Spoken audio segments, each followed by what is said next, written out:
Hiwalay na nga, pero wala pa ring tigil ang away ng ex-live-in partners na ito.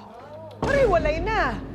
Reklamo ni lalaki, mukhang sa luho ni babae na pupunta ang kanyang ibinibigay na sustento. Imbes na sa kanilang mga anak. Simulan na nating iresolba ang sustento issues ay sus. Ito kasi si Neke, magastos, hindi marunong magtipid. Yung binibigay ni Cheng sa kanya na pera para pangkain ng mga bata, inagastos niya. Si Cheng naman ho, kasi lagi sila nag-aaway dahil po kulang ang suporta niya sa mga bata. Hindi ho sapat yung binibigay niya sa mga bata para makakain sila ng mga ayos po.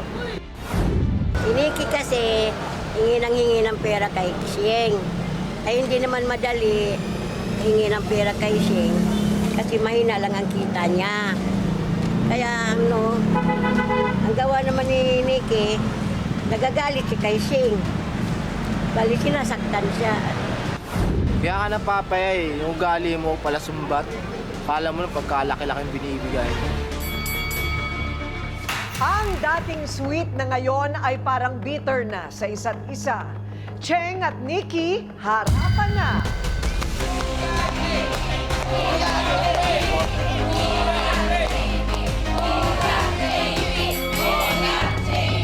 Okay, so eto na ngayon, Cheng at Nikki. So dati kayo, dating kayo. Opo. Gaano katagal kayo dati? Mga 8 years po. 8? Wow! Din yun. Ilan ang anak? 4 po.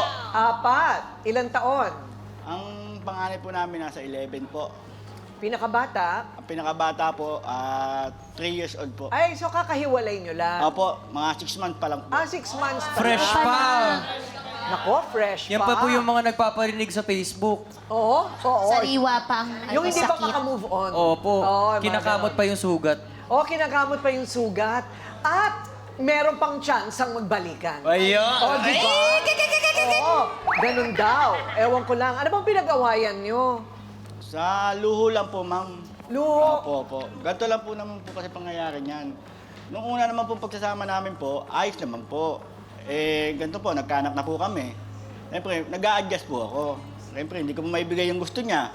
Kasi inuuna ko po yung mga bata. Hanggang sa naging 4, hindi ko na po talaga kayang ibigay. Siyempre, yung ibibigay ko po sa kanya, sa pagkain na lang po.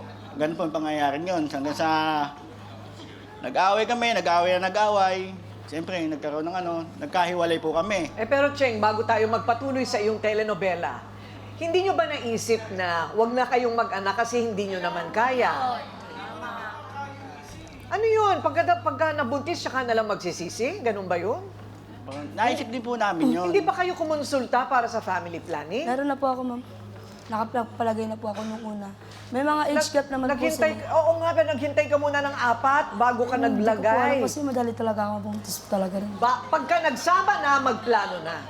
Talagang isa lang o dalawa lang, tapos na. Okay, so naghiwalay na kayo. Opo. Dahil sa hindi mo na kaya. Okay, tapos? Nakakapagbigay naman po ako sa kanya. Kumbaga, sustento po ng mga bata, pero hindi na po kalakihan po. Kasi po, tricycle driver lang po ako eh. Nakikiboundaryhan lang po ako. Hindi ko naman po sariling tricycle yon. Ang inaano ko lang po sa kanya, siyempre po, nasa pilahan po ako. Pag hindi po ako nakapag-abot sa kanya, susugudin niya po ako sa pilahan, aawayin niya ako. Nagsisigaw po doon. Ang naano ko lang po, nanliliit po ako. Siyempre po, pilahan po namin, laman po ako ng usap-usapan doon araw-araw. Imbis na nakakabiyahe po ako ng maayos, hindi po ako makabiyahe ng maayos. Nakakahiya yun eh, no? Nakapahiya po ako sa mga kasamahan ko po. Ano ba yung luho na yan? Mga material na bagay po. Tulad ng Mga gadget. gadget. Opo, hindi ko na po kaya bigay yun kasi driver lang po ako. Tapos, ano pa? Marami po, mga makeup, mga damit, ganyan po. Ganon. Wala siyang trabaho. Meron din naman po siyang sideline. Nananahi din po siya ng sapatos eh. Oo. Pero hindi talaga magkakasya sa 4 yun. Opo. Okay.